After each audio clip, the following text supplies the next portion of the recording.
সকাল থেকে যারা আন্দোলন করছেন লালবাজারের ওই জায়গা থেকে তাদের সঙ্গে তারা কোনো একটি যোগাযোগ তারা করেন। আমি এখানে সবার সামনে খুব পরিষ্কারভাবে জানাতে চাই যে আমাদের তরফ থেকে ওয়েস্ট বেঙ্গল জুনিয়র ডক্টর ফ্রন্টের তরফ থেকে কোনোরকম কোনো যোগাযোগ ওনার সাথে করা হয়নি। নমস্কার বন্ধুরা, আপনারা দেখছেন পারফেক্ট পলিটিক্স, সাদা বাংলা রাজনীতির কথা। বন্ধুরা, আপনারা জানেন যে বাংলায় একটা কথা আছে যে অতি চালাকের গলায় দড়ি। আর সেই অতি চালাকি দেখাতে গিয়েই যেন কুণাল ঘোষ আরও একবার ফেঁসে গেছেন। কেননা যে ধরনের ঘটনা এবার প্রকাশ্যে আসছে আর যে সময়ে এই ঘটনাটা প্রকাশ্যে আসছে তাতে নতুন করে তৃণমূল সরকারের উপরে মানুষের যে ভরসা, সেই ভরসাটা নিয়ে কিন্তু প্রশ্ন উঠে গেছে। তৃণমূল তো লাগাতার বলার চেষ্টা করছে যে এই যে আরজিকর কাণ্ড, সেই আরজিকর কাণ্ডের সঙ্গে তৃণমূলের কিংবা সরকারের কোনো যোগ নেই। এটা একটা বিচ্ছিন্ন ঘটনা এবং এই ধরনের ঘটনার একেবারে তীব্র নিন্দা তারা করছে এবং যে দোষী তার ফাঁসির দাবিতে মুখর হয়েছে। কিন্তু তৃণমূলের এই যে দাবি, তৃণমূলের এই যে মৃতার প্রতি, মানে সেই জুনিয়র ডাক্তারের প্রতি যে সহমর্মিতা, সেই সহমর্মিতা কি মানুষ বিশ্বাস করছেন? মানুষ কি তৃণমূলের কথা বিশ্বাস করছেন? তৃণমূলের উপর, তৃণমূল নেত্রীর উপর ভরসা করতে পারছেন? এই নিয়ে কিন্তু যথেষ্টই সন্দেহ রয়েছে। যদি সত্যি সত্যি মানুষ মমতা বন্দ্যোপাধ্যায়ের উপর ভরসা করতেন তাহলে হয়তো এতদিনে আন্দোলনের ঝাঁজ অনেকটাই কমে যেত, অনেকটাই কিন্তু আন্দোলন স্থিমিত হয়ে পড়তো। কিন্তু এই যে লাগাতার আন্দোলন, তাও আবার রাজনীতির বাইরে গিয়ে সাধারণ মানুষের আন্দোলন, সাধারণ মানুষের সমাজের আন্দোলন, তাতে কিন্তু একটা জিনিস প্রমাণ হয়ে যাচ্ছে যে তৃণমূল সরকার কিংবা মুখ্যমন্ত্রী মমতা বন্দ্যোপাধ্যায়ের যে আশ্বাস কিংবা কথাবার্তা, সহমর্মিতা, কোনো কিছুতেই কিন্তু মানুষ বিশ্বাস রাখছেন না, ভরসা রাখতে পারছেন না। আর ঠিক এই সময় যেটা দেখা গেল যে কুণাল ঘোষ একটা দাবি করে বসলেন, একটা কথা বলে বসলেন। আর সেই কথাটা কি? সেই কথাটা হচ্ছে যে জুনিয়র ডাক্তাররা লালবাজারে কলকাতার পুলিশ কমিশনার বিনীত গোয়েলের পদত্যাগের দাবিতে সেদিন আন্দোলন করছিলেন, তাদেরই একটা প্রতিনিধি দল নাকি তার সঙ্গে বৈঠক করেছে, গোপন বৈঠক হয়েছে। এবং কুণাল ঘোষ সাংবাদিক বৈঠক করে এটাও দাবি করছেন যে সেই বৈঠক রীতিমতো মমতা বন্দ্যোপাধ্যায়ের নজরদারিতে, আশীর্বাদে একেবারে সুসম্পন্ন হয়েছে। আর এই দাবিরই কিন্তু এদিন পর্দাফাশ করে দিলেন পশ্চিমবঙ্গ জুনিয়র ডাক্তারদের যে ফ্রন্ট, সেই ফ্রন্টের নেতারা। তারা কিন্তু এই যে ঢপের চপ বিক্রি করার চেষ্টা, সেই ঢপের চপটা কিন্তু রীতিমতো ধরে ফেললেন এবং ধরে ফেলে যেটা জানিয়ে দিলেন যে না, মোটেও এ ধরনের কোনো বৈঠক জুনিয়র ডাক্তারদের ফোরামের তরফ থেকে করা হয়নি। এবং যারা সেদিন কুণাল ঘোষের সঙ্গে দেখা করেছিলেন, কেন দেখা হয়েছিল, কিভাবে দেখা হয়েছিল কুণাল ঘোষের সঙ্গে, আর কি কথাই বা হয়েছিল, সেটারও কিন্তু পর্দাফাশ করে দিলেন। ফলে স্বাভাবিকভাবেই যেটা প্রশ্ন উঠছে যে কুণাল ঘোষরা সত্যি সত্যি কি অতি চালাক, নাকি ওই যে অনেকে যেটা বলছেন সেটা। এখন বন্ধুরা, এই যে কুণাল ঘোষের দাবি, সেদিন তিনি সাংবাদিক বৈঠক করে কি দাবি করেছিলেন এবং আজকে এই যে জুনিয়র ডাক্তারদের ফ্রন্টের তরফ থেকে পাল্টা দাবি, পাল্টা জবাব, এই দুটো ভিডিও কিন্তু সবার আগে দেখতে হবে। আজ যে পর্যায়ে এসে নগরপাল এবং ডাক্তারবাবুদের কথা হয়েছে, আমি শুধু এইটুকু বলতে পারি, আমি কারোর কোনো নাম উচ্চারণ করব না, কারণ যারা আন্দোলন করেছেন, রাত জেগেছেন, মন থেকে আন্দোলন করেছেন, অনেক এক বুক যন্ত্রণা নিয়ে আন্দোলন করেছেন, তাদের কিছু দাবি দেওয়া রয়েছে। আমি শুধু এইটুকু বলতে পারি, আমি কারুর কোনো নাম উচ্চারণ করব না।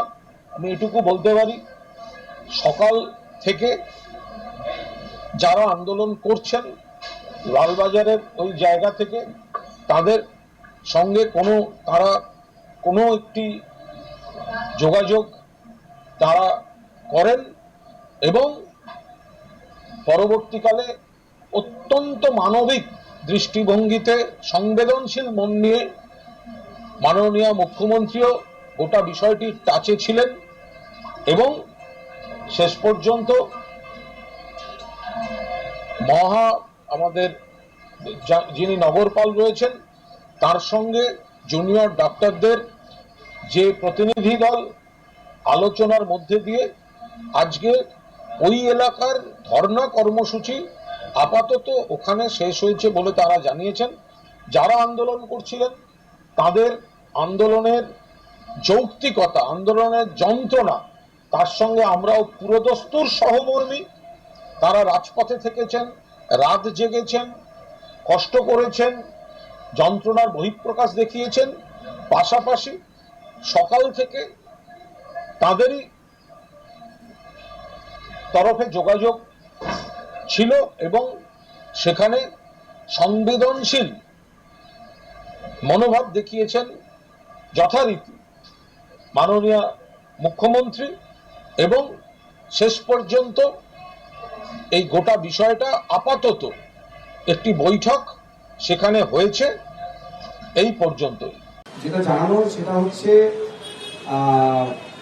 আজকে আপনারা সকলেই জানেন কুণাল ঘোষ মহাশয় বলেছেন যে আন্দোলনকারীদের তরফ থেকে ওনার সাথে যোগাযোগ করা হচ্ছিল যে এই লালবাজার অভিযানের পরিণতি নিয়ে মধ্যস্থতা করার জন্য।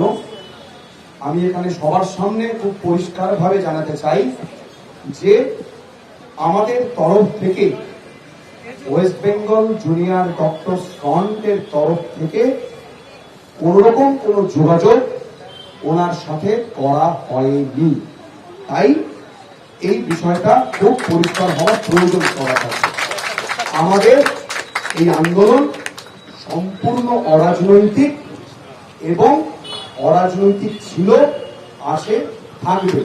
তাই কোন রাজনৈতিক ব্যক্তিত্ব বা কোন রাজনৈতিক দল যদি এর থেকে সুবিধা নিতে চায় আমরা তার তীব্র প্রতিবাদ জানাবো। যে মূল সুর অরাজনৈতিক, গতকাল সংবাদ মাধ্যমে যা উঠে এসছে তা আন্দোলনের মূল সুরের সমর্থক নয়।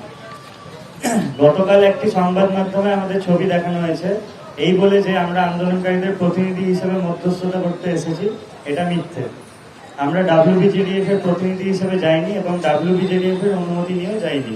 আমরা বিগত 3 বছর এবং 3-3.5 বছর ধরে আমাদের উপর যেই অত্যাচার হয়েছে সন্দীপ ঘোষ এবং তার বাহিনীর দ্বারা, সেটা জনগণকে বিশদভাবে জানানোর জন্য সংবাদ প্রতিদিন ডিজিটাল ইন্টারভিউ দিতে গেছিলাম তাদের আমন্ত্রণ।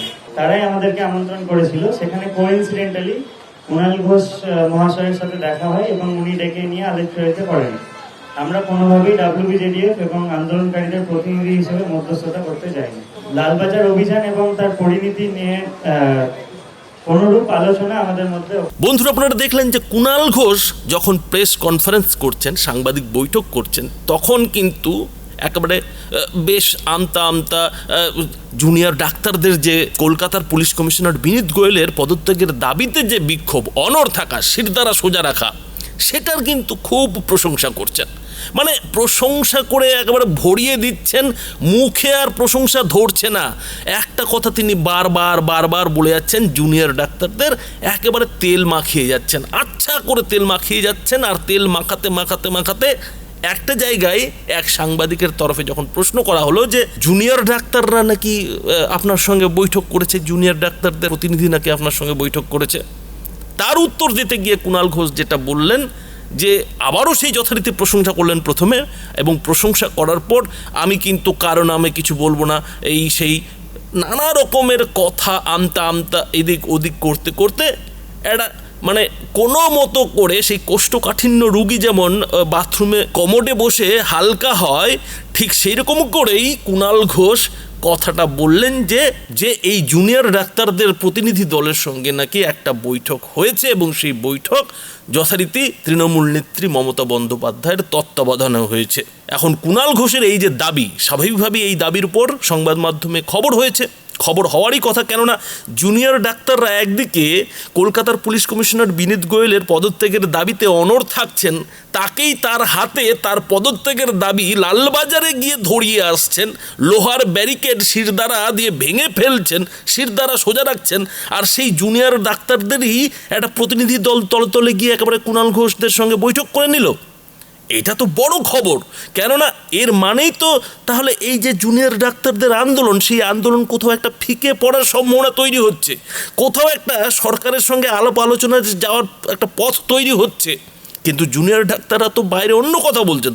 তারা তো বলছেন যে না, তারা আগে এই আরজিকর কাণ্ডের বিচার চায়, তারপরেই কিন্তু অন্য কথা। তাহলে এই যে কুণাল ঘোষের দাবি, সেই কুণাল ঘোষের দাবি কতটা সত্যি? তাহলে এই যে কুণাল ঘোষের দাবি সাংবাদিক বৈঠক করে, তার কি হবে? এই প্রশ্নটা কিন্তু সাধারণ মানুষের মনে ঘুরতে শুরু করেছিল। আর সেটাই কিন্তু এদিন একেবারে পাল্টা সাংবাদিক বৈঠক করে পশ্চিমবঙ্গ জুনিয়র ডাক্তারদের ফ্রন্টের নেতারা পরিষ্কার করে দিলেন। এবং পরিষ্কার করে কি বললেন বন্ধুরা আপনারা দেখলেন। আর যে ডাক্তাররা কুণাল ঘোষের মুখোমুখি হয়েছিলেন, তারাও কিন্তু একেবারে পর্দাফাশ করে জানিয়ে দিলেন যে কিভাবে কুণাল ঘোষের সঙ্গে দেখা হয়েছিল, আর কুণাল ঘোষ কিভাবে এক কোণে ডেকে নিয়ে গিয়ে তাদের সঙ্গে কথা বলার চেষ্টা করেছিলেন। তো কুণাল ঘোষের দাবি আর আজকে ডাক্তারদের দাবি, জুনিয়র ডাক্তারদের দাবি, দুটো তো একেবারে উল্টো হয়ে গেল।